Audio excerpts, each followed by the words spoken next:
Assalamualaikum warahmatullahi wabarakatuh. Alhamdulillahirabbil alamin. Allahumma shalli ala Muhammad wa ala ali wa sahbihi ajmain.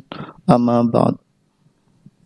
Pada hari ini kita akan membahas mengkaji, judulnya adalah Matematika Aljabar Al-Khwarizmi dalam kitab Fi Al-Jabbar wa Al-Muqabalah, karya Muhammad ibn Musa Al-Khwarizmi.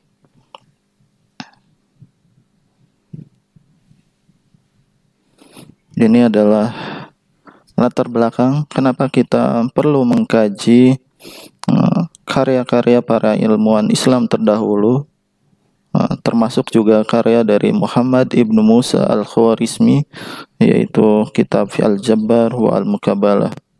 Dalam berbagai literatur, dalam ensiklopedia maupun buku-buku sejarah, maka terdapat beberapa zaman atau periode dari kehidupan manusia, dari peradaban manusia, yaitu dimulai dari sebelum Masehi, kemudian masa Yunani, Persia, Romawi, China, dan India. Kemudian di abad 7 sampai 15, Eropa menyebut pada masa tersebut sebagai The Dark Age di dunia pada saat itu. Kemudian mengalami Renaissance di abad 15-16 sampai terjadinya revolusi industri dan dunia modern pada saat ini. Jika Eropa mengalami The Dark Age dari abad 7 sampai ke 16, maka sebenarnya yang mengalami The Dark Age itu adalah hanya di Eropa saja. Terdapat wilayah lain pada masa tersebut bukan mengalami The Dark Age, tapi mengalami The Golden Age, yaitu peradaban Islam. Dan peradaban Islam ini yang terlupakan dalam sejarah-sejarah dunia. Padahal sejarah peradaban Islam merupakan mata rantai yang tidak bisa dipisahkan dalam perjalanan peradaban manusia. Ya, oleh karena itu, dalam kuliah ini kita mencoba menggali kembali karya-karya dari para ilmuwan Islam, khususnya pada abad ke-8 sampai ke-16 Masehi. Termasuk juga karya dari Muhammad ibnu Musa Al-Khwarizmi. Motivasi yang kita lakukan ini adalah hanya sebuah ikhtiar untuk memperkenalkan kembali khasanah kontribusi ilmiah ilmuwan periode Islam abad ke-8 sampai 16 yang telah terlupakan, dan mengambil semangat untuk kembali bangkit berkontribusi bagi peradaban. Ini adalah karya kami di Bolabot Robotic Institute. Selain kami melakukan penelitian di bidang robotik, kami juga mengkaji berbagai kitab di bidang sains dan teknologi. Ini salah satu karya paling awal yang kita terbitkan, yaitu menerjemahkan kitab dari seorang ilmuwan besar, Muhammad ibnu Musa Al-Khwarizmi, yang berjudul Kitab Fi Al-Jabbar wa Al-Muqabalah. Buku ini diterbitkan tahun 2018 oleh Bolabot. Setelah kami menerbitkan kitab Al-Jabbar wa Al-Muqabalahnya karya Al-Khwarizmi, kami juga menerbitkan berbagai karya dari ilmuwan lain yang melanjutkan perjuangan Al-Khwarizmi pada abad ke-8 sampai abad ke-16. Ada karya geometrinya Abu Kamil Suja ibnu Aslam, ada karya Al-Jabbar dari Abdul Hamid ibnu Tuq, ada karya tentang geometri bola atau trigonometri bola, yaitu kitab Tahdid Nihayat Al-Amakin Litasih Masafat Al-Masakin karya Abu Rayhan Al-Biruni. Kemudian kita juga menerbitkan karya Ibnu Al-Haytham untuk menentukan arah kiblat, Qaul fi Samat Al-Qibl. Kemudian kita juga menerbitkan karya trigonometri dari seorang ilmuwan besar bernama Abu Al-Wafa Al-Buzani dalam kitabnya Kitab Al-Majisti. Kita juga menerbitkan karya di bidang aritmatika dari Qusyar Ibnu Labban Al-Jili. Kemudian kita juga menerbitkan kitab Al-Jabbar Ibnu Al-Yasamin dalam bentuk puisi. Kemudian kita juga menerbitkan karya dari Abu Nasr Mansur Ibnu Iraq di bidang trigonometri bola. Ini di bidang teknik, apabila tadi sebelumnya di bidang matematik, ini adalah karya bola bot di bidang teknik. Kita baru saja menyelesaikan 3 jilid karya Abul Is Ibnu Ismail Ar-Razaz Al-Jajari tentang robotika atau mesin cerdas yang dibangun oleh Al-Jajari dalam kitabnya, yaitu kitab Al-Jami Bainal Ilmi wal Amal An-Nafis Sana'at Al-Khiyal. Kemudian di bidang fisika kita menerbitkan karya optika dari Ibnu Al-Haytham. Ada karya Ibnu Al-Haytham tentang kamera obskura dalam makalah fi surah Al-Kusuf, ada tentang pembiasan, ada tentang pemantulan dari karya Ibnu Al-Haytham yang sangat banyak sekali. Ya, kita hanya baru sedikit yang bisa kita terjemahkan. Insyaallah ke depan kita akan terus melanjutkan memperkenalkan kitab-kitab yang ditulis oleh para ilmuwan Islam pada periode abad ke-8 sampai abad ke-16. Ini karya kita di Bola Bot dari tahun 2018 hingga tahun 2020.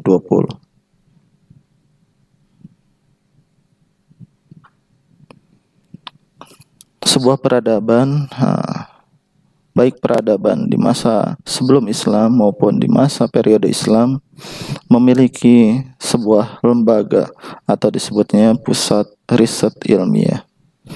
Maka pada periode Islam, setelah Rasulullah SAW bangun peradaban Islam di tempat yang masyarakatnya buta huruf, yang akhirnya memimpin peradaban dunia bersama dengan para sahabatnya dan yang melanjutkan perjuangannya. Setelah kepemimpinan Rasulullah SAW, umat Islam dipimpin oleh Khulafaur Rasyidin, kemudian para dinasti yang berganti setelahnya. Dan puncak kepemimpinan dalam penguasaan sains dan teknologi adalah terbentuknya sebuah lembaga riset atau riset center di Bait Al-Hikmah, kota Baghdad pada masa dinasti Abbasiyah. Ini merupakan riset center terbesar, terlengkap pada masanya. Nah, ini adalah ilustrasi kota Baghdad, kota 1001 malam, yang dulu ini menjadi sebuah kota metropolitan yang ada pada masanya, pada masa dinasti Abbasiyah. Nah, kemudian di dalam kota Baghdad ini terdapat Bait Al-Hikmah yang merupakan pusat penelitian, ilmu pengetahuan dan teknologi. Juga di dalam Bait Al-Hikmah ini terdapat sebuah observatorium yang bernama Observatorium Al-Samisiyah. Ini kegiatan, ilustrasi kegiatan dari Bait Al-Hikmah atau House of Wisdom. Jadi Bait Al-Hikmah merupakan lembaga penelitian, ada laboratorium, ada tempat eksperimen, ada tempat melakukan pendidikan, pengajaran, ada tempat perpustakaan, ada observatorium, dan lain-lain. Ini kegiatan yang luar biasa pada masa itu. Ini ada gambaran ilustrasi dari perpustakaan di Bait Al-Hikmah. Observatorium pertama dalam periode Islam dibangun oleh Khalifah Al-Ma'mun sekitar tahun 825 Masehi, yaitu Observatorium Al-Samisiyah, yang merupakan bagian dari Bait Al-Hikmah. banyak ilmuwan yang besar dilahirkan dan berkarya di Bait Al-Hikmah. Salah satu ilmuwan yang berkarya di Bait Al-Hikmah adalah Muhammad ibnu Musa Al-Khwarizmi. Ini yang menyusun tabel astronomi. Nama kitabnya adalah kitab Jis al-Sinhin. Kemudian merupakan penemu konsep aljabar dan algoritma. Kemudian dalam bidang teknik di Bait Al-Hikmah melahirkan banyak insinyur. Di antaranya yang paling populer adalah 3 orang bersaudara, Ahmad, Muhammad, dan Hasan ibnu Musa ibnu Sakir. Ini merupakan insinyur pada dinasti Abbasiyah, yang kemudian di masa berikutnya akan dilanjutkan oleh Ridwan al-Sa'di dan Abul Is ibnu Ismail ar-Rajaz al-Jajari. Kemudian di tahun 1258 umat Islam mengalami musibah besar karena serangan dari Hulagukan dari Mongol yang menghancurkan kota Baghdad, termasuk di dalamnya adalah Bait Al-Hikmah. Setelah di periode yang lain, setelah periode Observatorium Al-Samisiyah, ada lagi adalah Observatorium Bab Al-Tiban. Ini didirikan oleh dinasti Buwayhid pada masa Adud al-Daulah. Pada masa itu terdapat ilmuwan yaitu Abdurrahman al-Sufi, ini yang memetakan bintang-bintang di angkasa. Kemudian ada Abu al-Wafa al-Bujani. Karya utama dari Abdurrahman al-Sufi adalah kitab Suwar al-Kawakib al-Tabita yang berisi pemetaan gugusan bintang yang paling lengkap pada masanya beserta dengan koordinatnya. Kemudian ilmuwan di bidang matematika yang sangat terkenal pada masa itu adalah Abu al-Wafa al-Bujani. Beliau menyusun kitab Jis al-Wadih di bidang astronomi.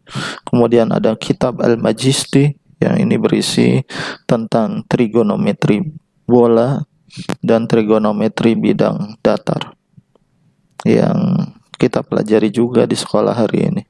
Yang kita pelajari di sekolah terkait dengan trigonometri adalah karya dari Abu al-Wafa al-Bujani dalam kitab Al-Majisti. Selain itu Abu al-Wafa juga menyusun banyak kitab terkait bidang-bidang yang lainnya seperti aljabar, aritmatika, dan geometri. Dan beliau bekerja di Bab Al-Tiban, Observatorium Bab Al-Tiban. Kemudian ini kitab dari Abdurrahman al-Sufi, kitab Suwar al-Kawakib al-Tabaita. Ini berisi tentang pemetaan bintang.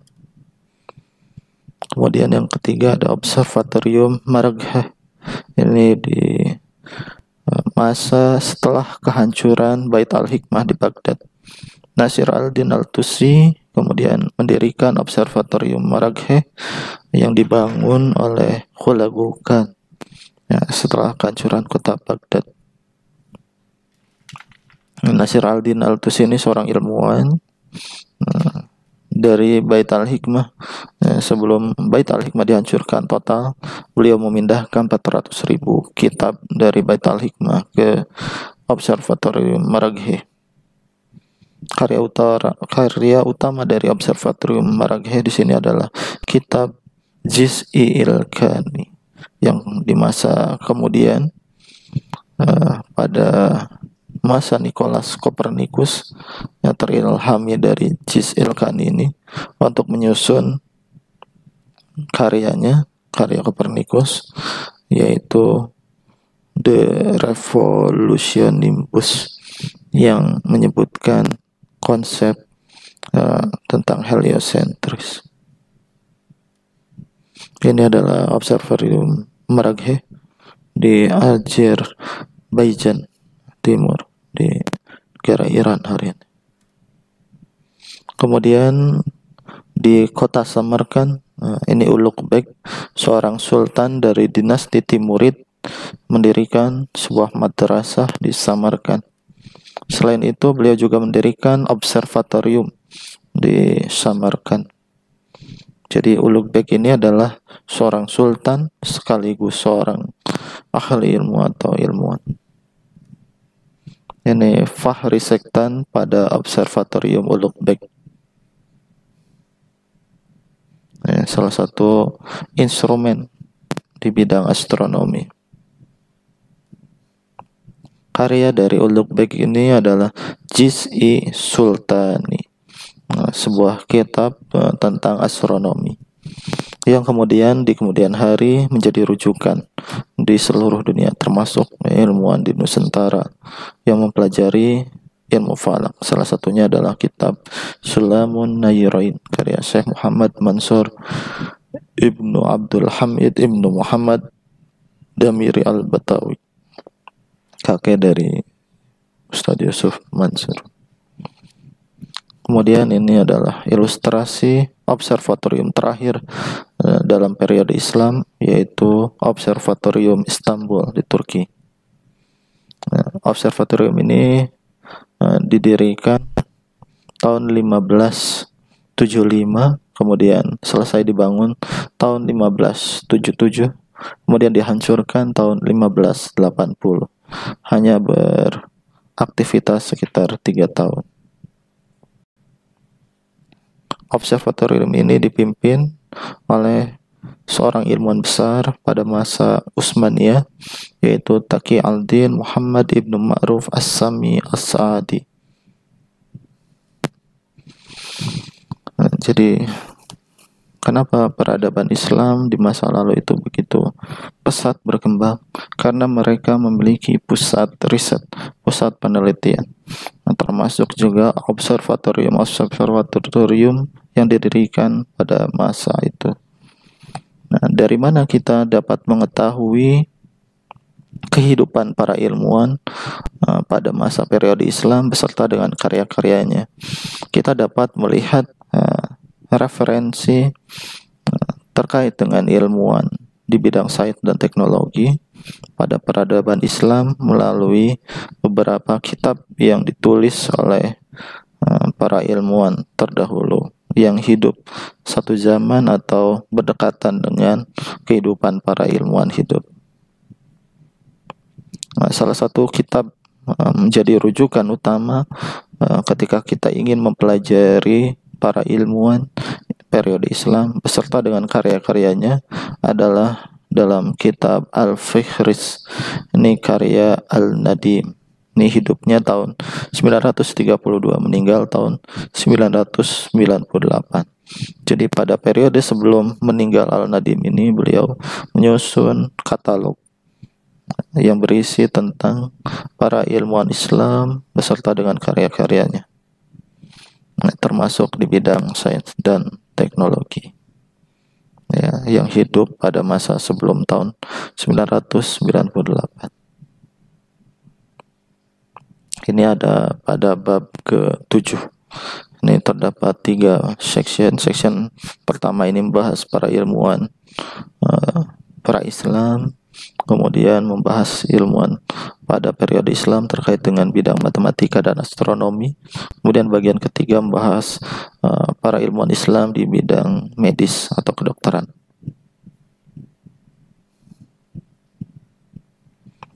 Kitab yang lain selain kitab Al-Fihris adalah kitab Tarikh Al-Hukama karya Ibnu Al-Kifti. Apabila Al-Nadim hidupnya hanya sampai tahun 998, maka Al-Kifti ini hidup tahun 1172 dan meninggal tahun 1248, mendekati penyerangan Hulagukan ke Baghdad. Jadi dalam Tarikh Al-Hukama ini isinya tentu akan lebih lengkap dibandingkan dengan kitab Al-Fihris, karena hidup dari Al-Kifti ini sampai tahun 1248. Maka para ilmuwan yang hidup sebelum tahun 1248 maka akan tercantum dalam Tarikh Al-Hukama karya Ibnu Al-Kifti. Kemudian ada kitab yang lain yaitu Tabaqat al-Ummam karya Said Al-Andalusi, ini dari Andalusia, menyusun kitab yang berisi tentang biobibliografi para ilmuwan Islam, termasuk di bidang sains dan teknologi juga. Kemudian ada karya Ibnu Khalikan, ini pun sama seperti yang sebelumnya, berisi tentang katalog para ilmuwan beserta dengan karya-karyanya. Nah, di dunia modern hari ini kita pun dapat menelusuri karya ilmuwan Islam melalui sebuah website yang dibuat di Jerman. Nama websitenya adalah ISMI, yaitu singkatan dari Islamic Scientific Manuscript Initiative. Jadi melalui website ISMI ini kita dapat menelusuri nama-nama para ilmuwan Islam, kemudian mengetahui karya-karyanya, dan hari ini karya tersebut terdapat di museum apa dan di mana.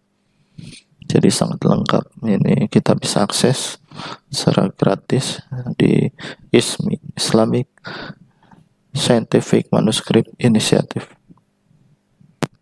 Ini contoh saja, ketika kita mengklik nama Banu Musa, maka akan terdapat biografi dari Banu Musa, yaitu tadi Ahmad, Muhammad, dan Hasan.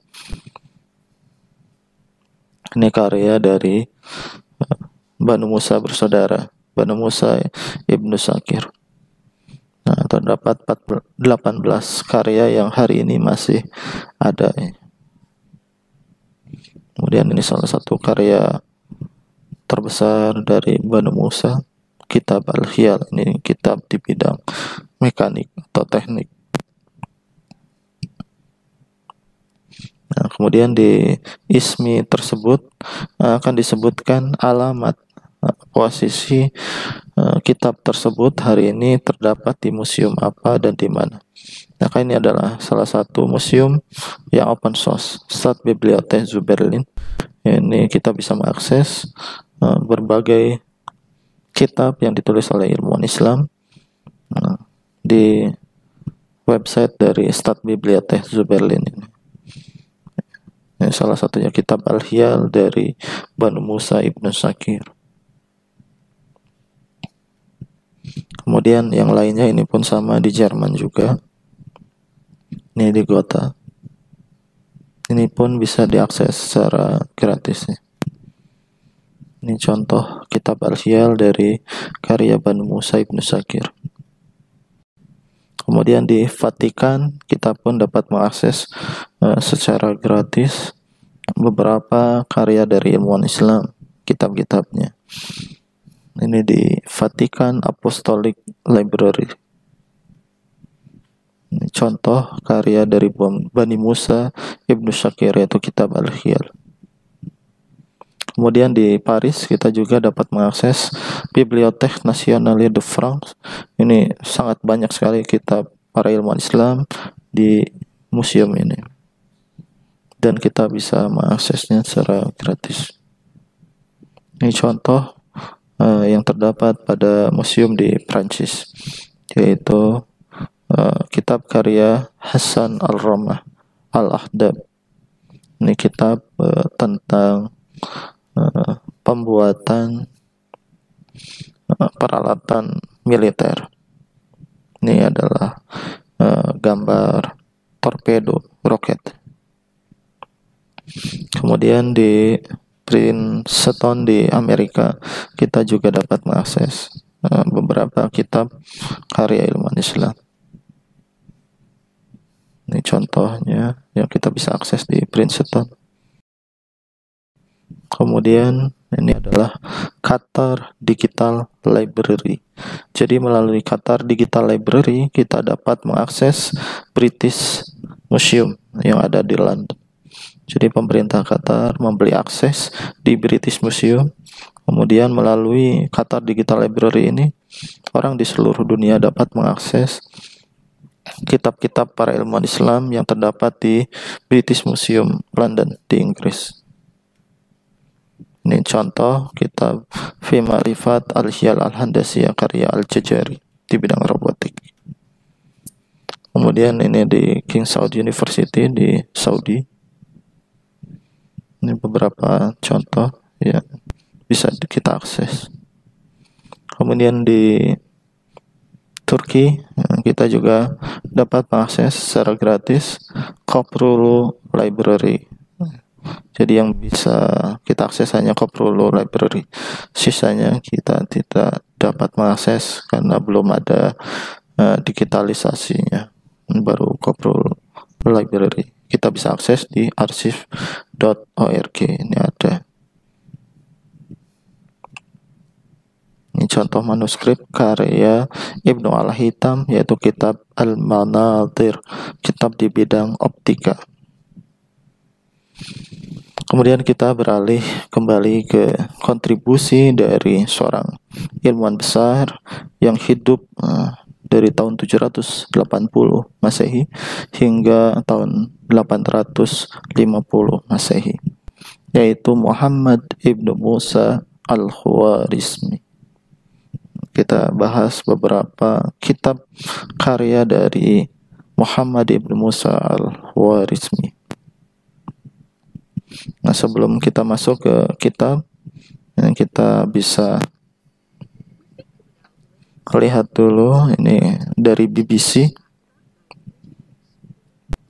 memperlihatkan kontribusi ilmiah dari Al-Khwarizmi. Jadi Al-Khwarizmi ini sangat luar biasa sekali. Nah, ini beliau hidup lahir di Uzbek hari ini, daerah Khwarizm. Kemudian beliau menjadi seorang direktur di Bait Al-Hikmah pada masa Khalifah Al-Ma'mun dari dinasti Abbasiyah.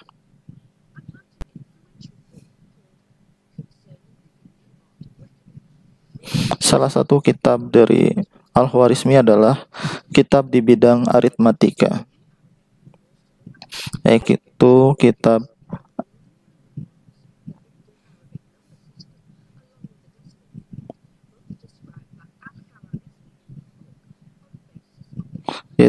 Al-Jam wa Tafriq bi Hisab al-Khin. Ini yang mendasari lahirnya aritmatika dan algoritma. Kata algoritma sendiri diambil dari nama beliau, yaitu Al-Khwarizmi. Kemudian karya luar biasa lainnya adalah kitab di bidang Al-Jabbar, yaitu kitab Fi Al-Jabbar wal Muqabalah, yang hari ini tersimpan kitab tersebut di Museum Bodleian, Oxford, di London, Inggris.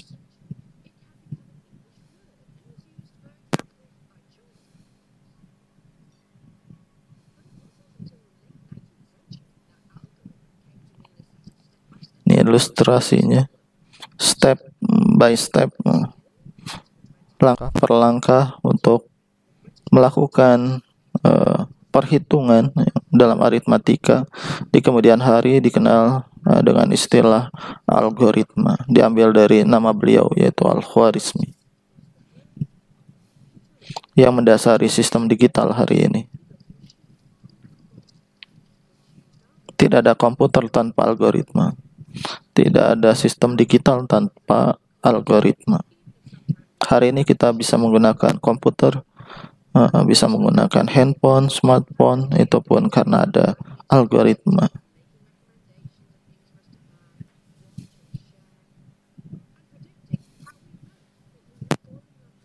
Jadi kita tidak dapat dipisahkan dari karya Muhammad ibnu Musa al-Khwarizmi. Namanya terabadikan hingga hari ini. Ini adalah kitab karya Al-Khwarizmi yang tercantum dalam kitab Al-Fihris karya Al-Nadim maupun Tarikh Al-Hukama.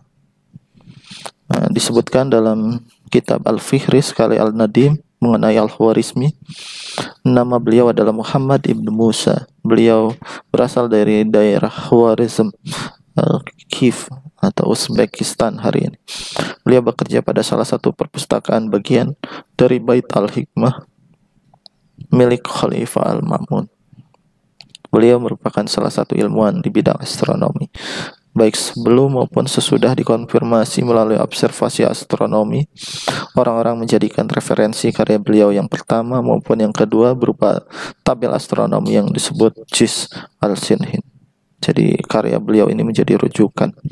Di antara karya kitabnya adalah berupa tabel astronomi dalam 2 edisi, pertama dan kedua, yang bahas tentang sundial, kitab Al-Ruhama, kemudian kitab cara menggunakan astrolab, kitab Al-Amal bi Astrolab, kitab cara membuat astrolab, kitab Al-Amal Al-Astrolab, kemudian membahas juga tentang tarikh.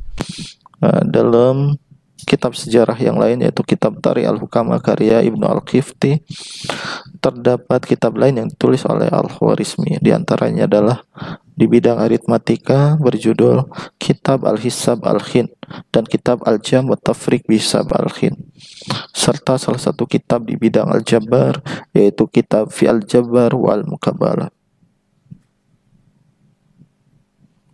Ini adalah karya-karya Muhammad Ibnu Musa Al-Khwarizmi yang dapat kita akses melalui website ISMI, Islamic Scientific Manuscript Initiative di Jerman,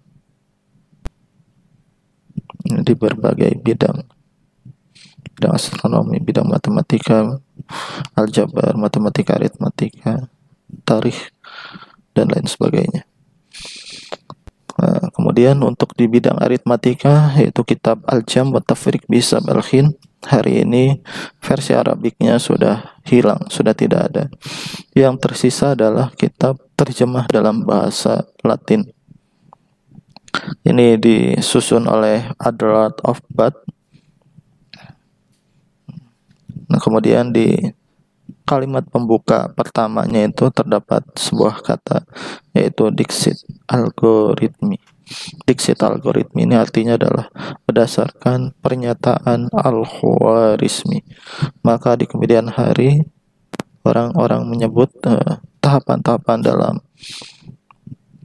perhitungan di bidang aritmatika kita kenal dengan istilah algoritma. Manuskrip kitab Al-Jam wa Tafriq bi Hisab Al-Khin ini hanya tersisa dalam bahasa Latin. Di antaranya adalah ini karya Baldassar Boncompagni. Ini hidupnya tahun 1821 sampai 1894. Ini ditulis yaitu Algoritmi den Numero Indorum. Diterbitkan tahun 1857. Kemudian ada Menso Volker. Kemudian ada lainnya, ini yang terbaru. Ini karya John N. Crossley, Alan S. Henry. Ini juga terjemahan dari kitab Aritmatika Al-Khwarizmi, kitab Al-Jam wa Tafriq bi Hisab Al-Khin dalam bahasa Latin. Ini diterjemahkan dalam bahasa Inggris dari bahasa Latin. Jadi versi bahasa Arabnya sudah hilang, sudah tidak ada. Ini edisi yang tadi, kitab dari Al-Jam wa Tafriq bi Hisab Al-Khin. Ini versi yang ditulis oleh Menso Volker. Dan yang sebelah kanan ini ditulis oleh John N. Crossley dan Alan S. Henry. Ini semuanya merupakan terjemah dari bahasa Latin, ya, ini ke bahasa Inggris.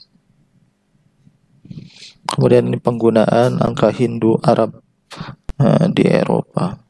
Ya, sebelum Eropa mengenal angka dari 1 sampai 9, Eropa hanya mengenal angka Romawi dan akan mengalami kesulitan yang luar biasa ketika kita mengoperasikan angka Romawi ini. Maka ketika Eropa mulai mengenal karya dari Al-Khwarizmi, yaitu melalui kitabnya, kitab Al-Jam wa Tafriq bi Hisab Al-Khin, begitu juga dalam kitab Fi Al-Jabbar wal Muqabalah, Eropa mulai mengenal angka Hindu Arabik, yaitu angka dari 0 sampai 9. Dan angka dari 0 sampai 9 ini diadopsi oleh Muhammad ibnu Musa al-Khwarizmi dari peradaban Hindu di India. Jadi yang menemukan angka 0 itu adalah dari peradaban Hindu di India, bukan dalam peradaban Islam. Namun Al-Khwarizmi mengadopsi angka dari Hindu tersebut, kemudian jadilah angka Hindu Arabik yang kita kenal hari ini, yaitu dari angka 0 sampai 9. Eropa tidak mengenal karya Hindu, namun Eropa mengenal hanya karya dari Al-Khwarizmi, yaitu kitab Al-Jam wa Tafriq bi Hisab Al-Khin. Makanya Eropa mengetahui angka 0 itu yang menemukannya adalah Muhammad ibnu Musa al-Khwarizmi. Sebenarnya Al-Khwarizmi pun mengadopsi dari peradaban Hindu di India. Makanya kitabnya berjudul Kitab Al-Jam wa Tafriq bi Hisab Al-Khin. Nah, itu adalah bentuk pengakuan dari Al-Khwarizmi bahwa angka Hindu Arabik dari 0 sampai 9 itu beliau adopsi dari peradaban Hindu di India. Namun beliaulah yang menyusun kitab tentang aritmatika dari angka Hindu Arabik tersebut. Belum ada kitab sebelumnya sebelum ditulis oleh Al-Khwarizmi yang ada hari ini di bidang aritmatika. Kemudian ini adalah karya dari Al-Khwarizmi yang tadi sudah disebutkan. Pertama kali diterjemahkan ke dalam bahasa Latin oleh Abdul Abbad. Ini hidupnya tahun 1080, meninggal tahun 1152. Ini kitab Al-Khwarizmi menjadi Algoritmi de Numero Indorum. Maka algoritma di Indonesia itu berasal dari kata algoritm bahasa Inggris, algoritmi, dan sebenarnya berawal dari kata nama beliau yaitu Al-Khwarizmi. Beberapa manuskrip dalam bahasa Latin dari karya aritmatika Al-Khwarizmi. Ini ada di Bibliothèque Nationale de France di Paris, Prancis. Ada dua versi, versi 1 dan versi 2. Kita dapat mengaksesnya secara gratis. Kemudian yang selamatkan karya di bidang aritmatika ini, yang karya ini mirip dengan karya yang ditulis oleh Al-Khwarizmi adalah kitab Fi Usul Hisab Al-Khin yang ditulis oleh Qushayr Ibnu Laban Al-Jilli. Ini hidupnya tahun 971, meninggal tahun 1029 Masehi. Jadi hidupnya 1 abad setelah kematian dari Al-Khwarizmi. Tapi karya ini menunjukkan bahwa periode Islam mengadopsi angka dari 0 sampai 9 ini dari peradaban Hindu. Makanya di sini ditulis kitab Fi Usul Hisab Al-Khin.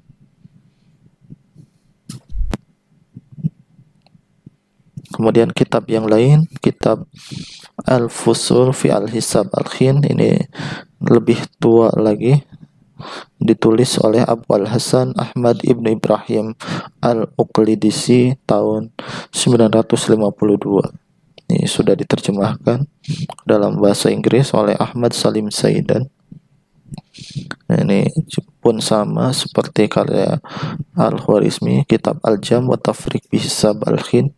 Kitab Al-Fusul fi Al-Hisab Al-Khin ini pun ditulis terkait dengan aritmatika menggunakan angka dari peradaban Hindu di India. Kemudian kita beralih di bidang astronomi. Al-Khwarizmi, Muhammad ibnu Musa Al-Khwarizmi menyusun kitab yang sangat luar biasa, ini sangat terkenal, yaitu kitab Jis al-Sinhin.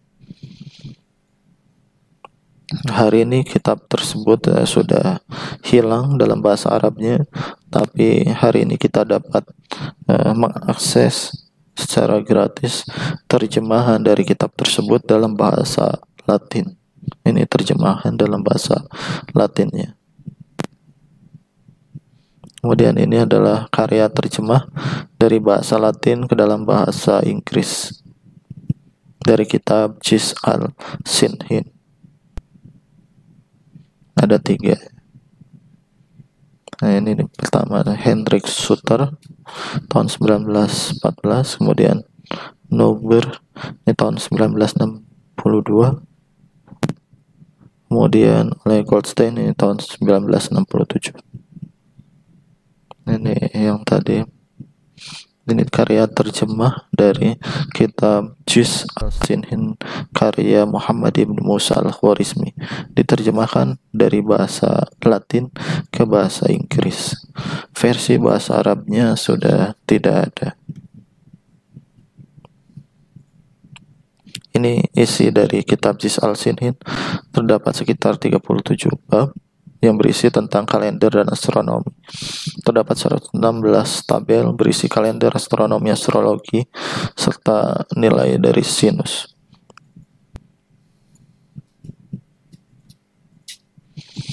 Kemudian di bidang geografi, Muhammad ibn Musa al-Khwarizmi pun menyusun sebuah kitab. Nama kitabnya adalah Kitab Surah Al-Ard.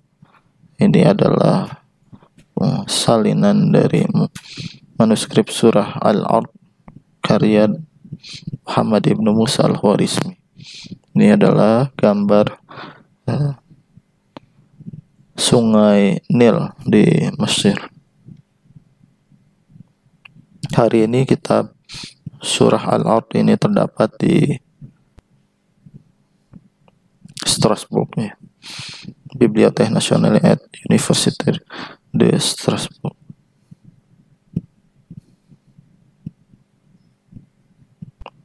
Ini karya terjemahnya dalam bahasa Jerman, dan ini adalah tahqiqnya dalam bahasa Arab. Kemudian ini terjemahan dan interpretasinya dalam bahasa Inggris dari kitab surah Al-Ard. Kemudian di astronomi, di bidang instrumentasi astronomi, ini adalah kitab Al-Asturlab karya Muhammad ibn Musa al-Khwarizmi. Kitab Amal Al-Asturlab.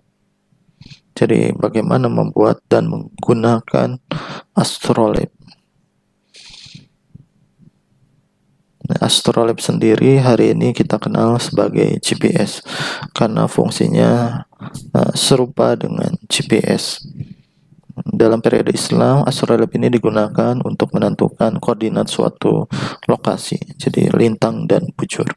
Dari lintang dan bujur itu kita dapat menentukan jadwal waktu sholat, arah kiblat, hari besar keagamaan, dan untuk kepentingan navigasi. Kemudian dari astrolabe juga dapat digunakan sebagai kalkulator otomatis. Jadi fungsinya sangat luar biasa sekali. Hari ini kitab ini terdapat di Staatsbibliothek zu Berlin dan di Turki. Ini satu di Jerman, satu di Turki. Kemudian ini tabel arah kiblat Al-Khwarizmi yang terdapat dalam kitab yang tadi. Ini karya analisis dari Francois Cheret. Ini membahas kitab karya Al-Khwarizmi. Kemudian tahun 83 juga ini karya David A. King terkait dengan Al-Khwarizmi di bidang astronomi. Al-Khwarizmi juga menyusun kalender berdasarkan kalender Yahudi, yaitu fi ihtiraz tarikh al-Yahud. Ini sudah diterjemahkan dalam bahasa Inggris oleh Edward S. Kennedy.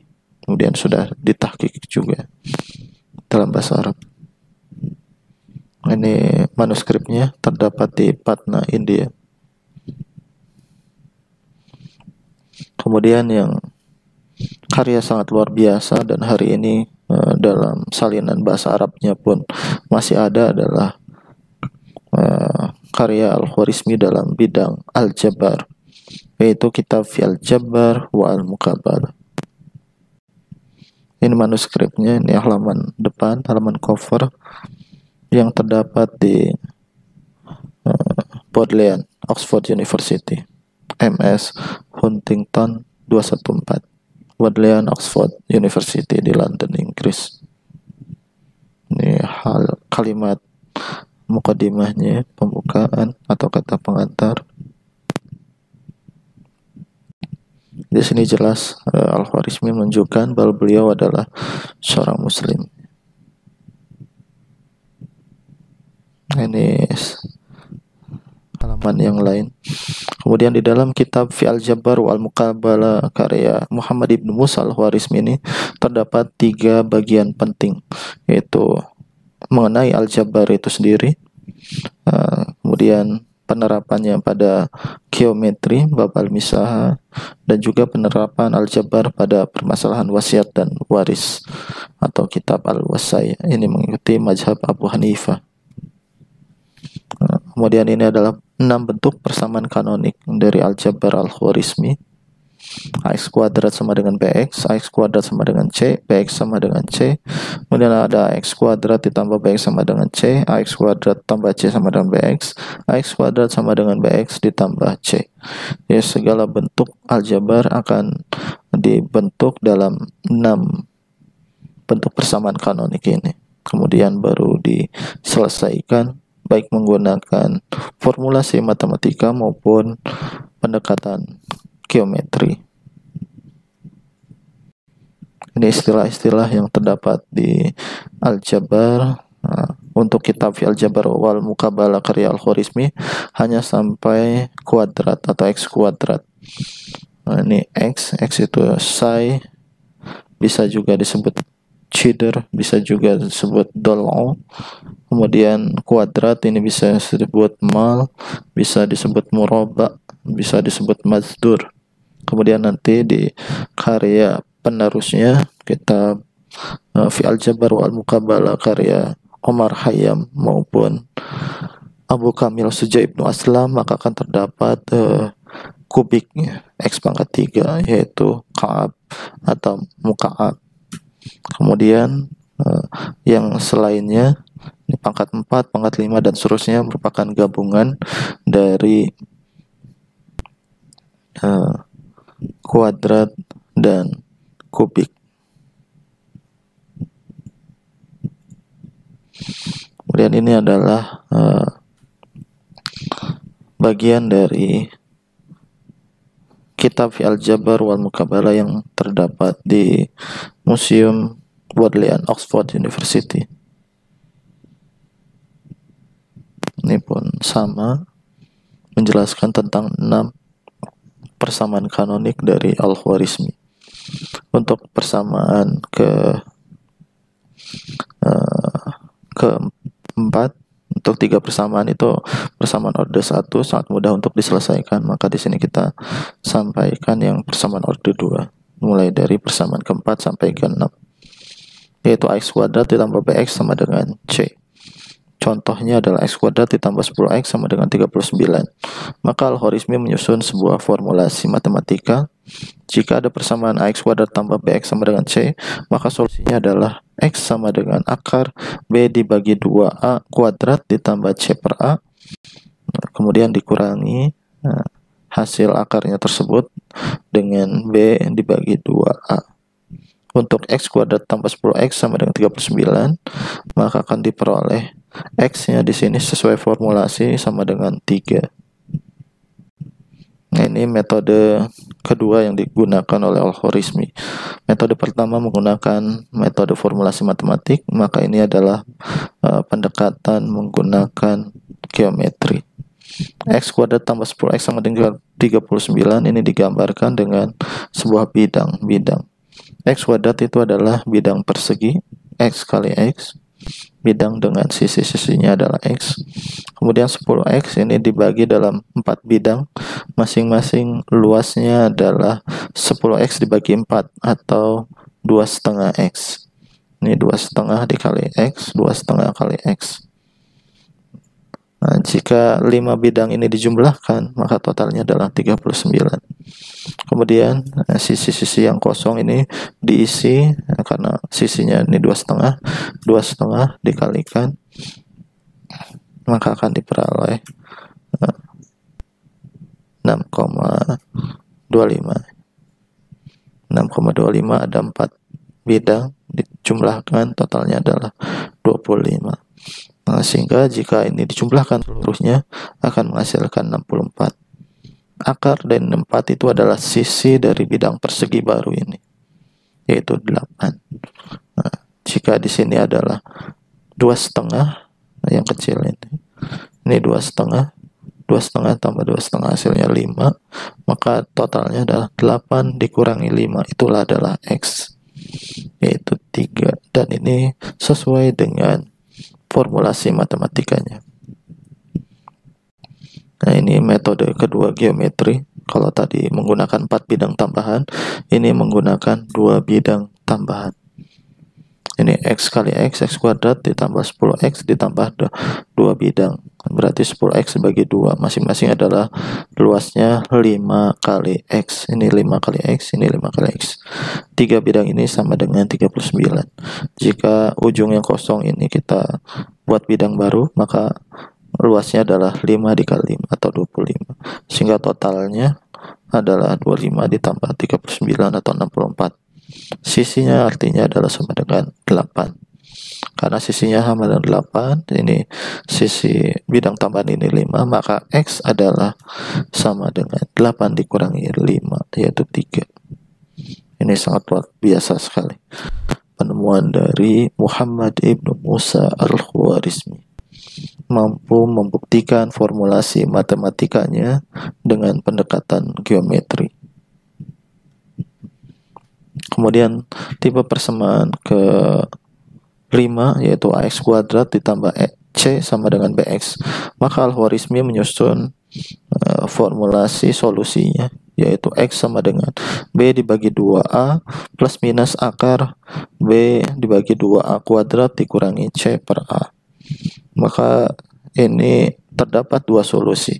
Jadi untuk studi kasus AX kuadrat tambah C sama dengan BX akan terdapat 2 solusi. Contohnya adalah X kuadrat tambah 21 sama dengan 10X. Ini solusinya adalah 5 plus 2 dan 5 min 2, yaitu 7 dan 3. Kemudian ini ilustrasi geometrinya. Kemudian ini persamaan ke 6, yaitu X kuadrat sama dengan BX ditambah C. Maka jika ada persamaan seperti ini, solusinya adalah X sama dengan akar B per 2 kuadrat ditambah C per A. Hasil akar tersebut dijumlahkan dengan B per 2. Sehingga untuk studi kasus X kuadrat sama dengan 3X tambah 4, solusinya adalah X sama dengan 4. Dan beliau pun membuktikannya secara geometri. Ini dari kitabnya.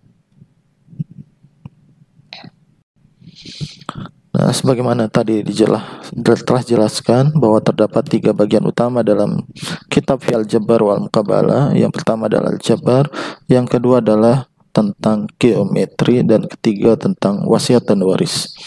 Maka dalam kitab Fi al-Jabr wal Muqabalah terdapat bab al-misah atau bab tentang geometri. Ini dari manuskripnya. Ini kita bisa lihat bab al-misah. Maka ini adalah ilustrasi yang disampaikan oleh Al-Khwarizmi untuk bidang segi 4, bidang segitiga, bidang lingkaran, kemudian bidang ruang, bangun ruang. Di sini ada contoh bangun ruang juga. Ini contoh geometri Al-Khwarizmi dari bidang segi 4.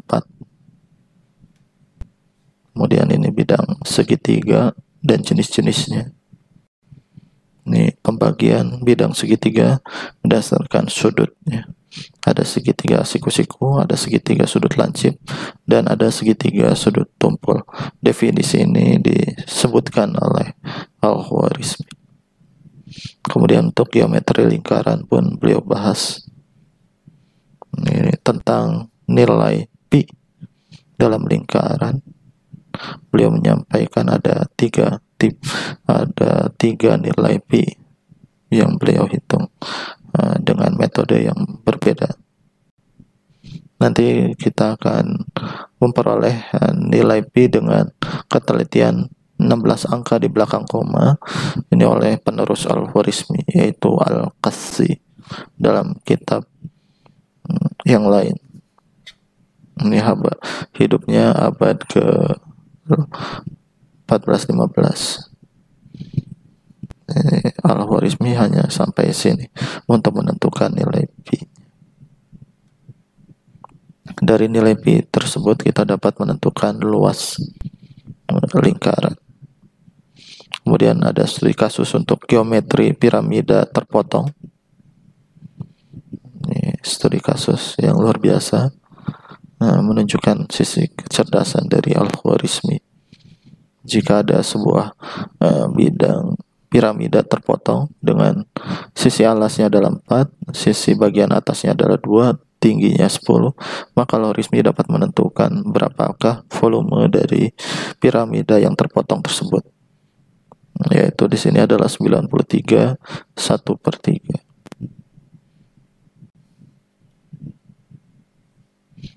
Kemudian Al-Khwarizmi juga menunjukkan studi kasus untuk bidang persegi di dalam bidang segitiga. Ini karya luar biasa. Ini kecerdasan dari Al-Khwarizmi. Jika ada bidang segitiga dengan sisinya 10, 10, dan 12, kemudian terdapat bidang persegi di dalamnya, maka Al-Khwarizmi dapat menentukan berapakah sisi persegi dalam bidang segitiga tersebut. Ini contohnya. Hasilnya di sini adalah X-nya adalah 4/5.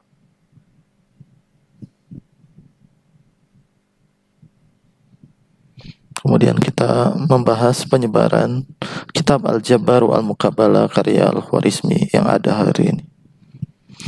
Hari ini kitab Al-Jabar wal Muqabalah terdapat di beberapa tempat.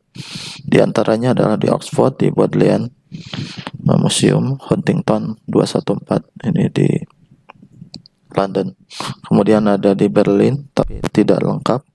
Kemudian ada di Madinah, di Arif Hikmat.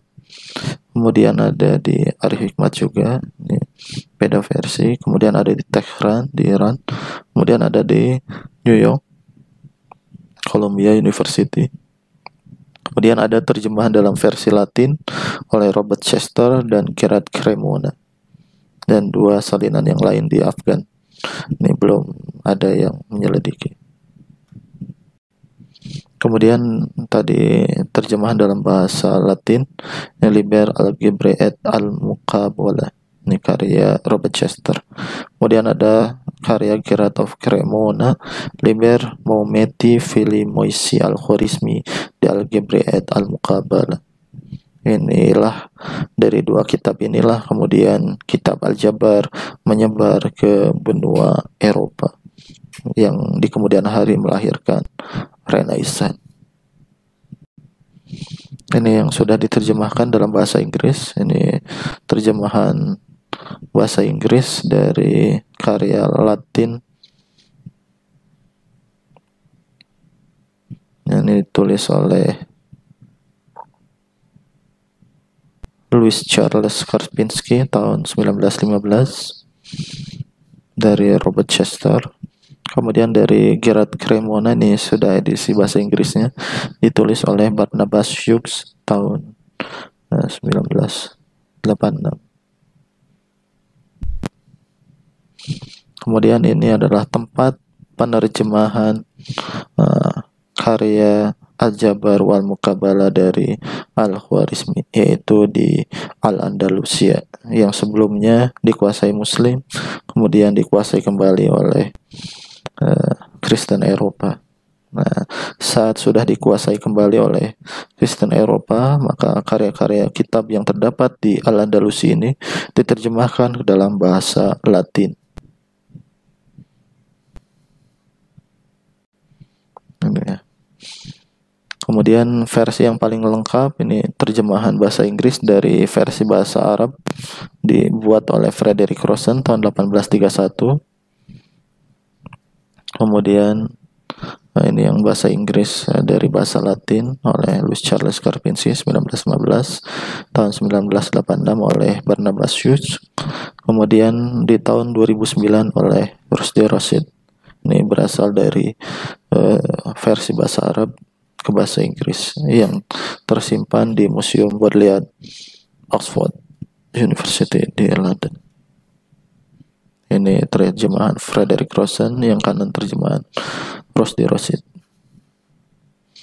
Kemudian ini tahqiqnya oleh Ali Mustafa dan Mursi Ahmad. Kemudian yang sebelah kanan ini oleh Rushdie Rashid. Ini versi dalam bahasa Arab yang sudah ditahqiq. Kemudian syarah paling awal dari kitab Fi Al-Jabar wal Muqabalah karya Al-Khwarizmi dibuat oleh Al-Khuzai tahun 1211, dan karya syarah ini adalah karya yang paling tua di antara salinan-salinan kitab Fi Al-Jabar wal Muqabalah. Kita dapat mengakses syarah dari kitab Al-Jabar wal Muqabalah Al-Khwarizmi ini dari Qatar Digital Library, tersimpan di British Museum di London. Ini salinan dari syarah Fi Al-Jabar wal Muqabalah yang ditulis oleh Al-Khuzai terhadap karya Fi Al-Jabar wal Muqabalah Al-Khwarizmi.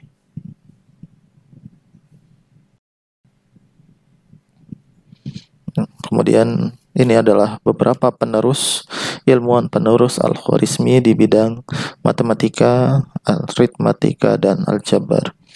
Nanti kita juga akan bahas di video yang lain terkait penerus Al-Khwarizmi di bidang geometri dan trigonometri. Ini kita bahas yang terkait aritmatika dan aljabar terlebih dahulu. Yang pertama adalah Abdul Hamid Ibn Turk Al-Jilli. Ini abad yang sama dengan Al-Khwarizmi, abad 9. Menulis kitab Fi Al-Jabar wal Muqabalah.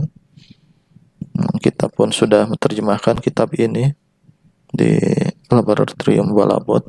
Metode Aljabar Geometri Abdul Hamid Ibn Turk dalam kitab Fi Al-Jabar wal Muqabalah. Kemudian yang kedua adalah Abu Kamil Sujai Ibn Aslam Ibn Muhammad Al-Hasib Al-Misr. Ini hidup tahun 830, meninggal tahun 900. Ini karyanya sangat banyak sekali. Beliau adalah penerus dari Al-Khwarizmi. Menyusun karya di bidang aljabar, aritmatika, geometri, kemudian wasiat dan waris, dan matematika di bidang umum.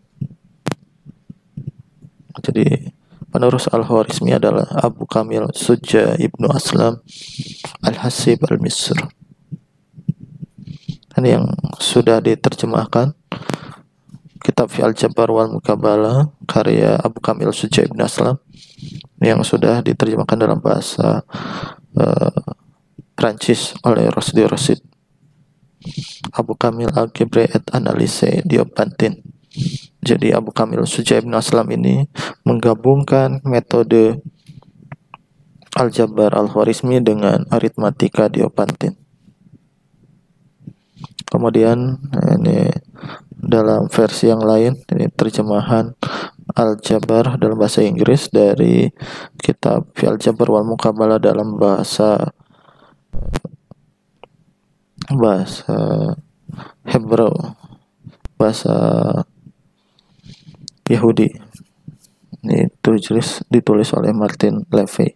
Ini juga adalah karya Al-Jabar dari Abu Kamil Sujai Ibn Aslam. Kemudian yang sebelah kanan ini adalah karya Abu Kamil di bidang geometri, yaitu kitab Al-Misah wa Al-Handasah. Ini sudah diterjemahkan dalam bahasa Indonesia oleh Balabot Laboratorium. Kemudian ada Fakhruddin Abu Bakar Muhammad Ibnu Al-Hasan Al-Karaji. Ini pun merupakan penerus dari Muhammad Ibnu Musa Al-Khwarizmi. Ini hidup tahun 953, meninggal tahun 1029. Di satu abad berikutnya setelah kematian Al-Khwarizmi. Beliau menyusun banyak sekali karya di bidang aljabar, aritmatika, dan astronomi. Dan juga ada di bidang teknologi juga. Ini teknologi fluida, kitab Inbat Almiyah Al-Kafiyah. Ini di bidang teknologi hidrolik. Kemudian ini kitab yang sangat terkenal dari Al-Karaji, yaitu kitab Badi fi al-Hisab. Ini sudah diterjemahkan dalam bahasa Prancis oleh Adel Anbouba tahun 1959. Kemudian kitab Kafi fi al-Hisab ini diterjemahkan dalam bahasa Jerman oleh Adolf Hossim. Ini tahun 1840 sampai 1898 hidupnya. Kemudian kitab Fahri Al-Fahri Sinat fi al-Jabar wal Muqabalah, ini juga sudah terjemahkan dalam bahasa Prancis oleh Webbe tahun 1853. Kemudian penerus Al-Khwarizmi yang lain adalah Omar Khayyam, Qiyat al-Din Abu al-Fat Umar Khayyam, Umar Ibnu Ibrahim Al-Khayyami Al-Nisapur, atau orang menyingkatnya menjadi Omar Khayyam. Ini hidupnya pada masa Kesultanan Seljuk, seorang ilmuwan pada masa Seljuk. Kemudian menulis banyak sekali kitab di bidang aljabar, astronomi, geografi, dan geometri. Kitab yang terkenalnya adalah kitab Fi al-Jabar wal Muqabalah dalam bidang matematika. Dan di kitab tersebut Omar Khayyam memperkenalkan X kuadrat atau disebut Ka'ab. Jadi kalau Al-Khwarizmi hanya sampai orde 2, maka Abu Kamil, Omar Khayyam, dan seterusnya sampai orde ke-3 atau kubik, persamaan aljabar orde 3. Ini beliau juga menulis di bidang musik, filsafat, teknologi, dan yang lainnya. Sangat luar biasa karyanya dari Omar Khayyam. Ini karya Omar Khayyam di bidang aljabar orde 3 yang sudah diterjemahkan dalam bahasa Prancis oleh WPK tahun 1851. Kemudian ada seorang bernama Al-Samawal Ibnu Yahya Al-Maghribi, ini dari daerah Maghrib. Beliau ini adalah seorang mu'alaf dari Yahudi ke Islam. Karyanya luar biasa. Kitab yang terkenal dari Al-Samawal ini adalah kitab Al-Bakhir fi Ilmi Al-Hisab. Apabila Omar Khayyam sampai orde 3, maka Al-Samawal ini sampai orde N. Dan Al-Samawal juga menunjukkan koefisien binomial. Ini yang kita kenal sekarang dengan istilah binomial Pascal. Padahal Al-Samawal yang lebih dulu.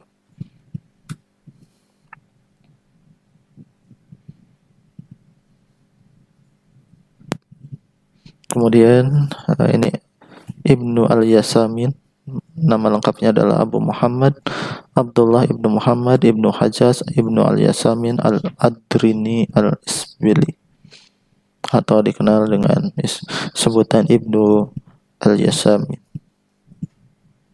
Ini menyusun kitab Al-Jabar dalam bentuk puisi.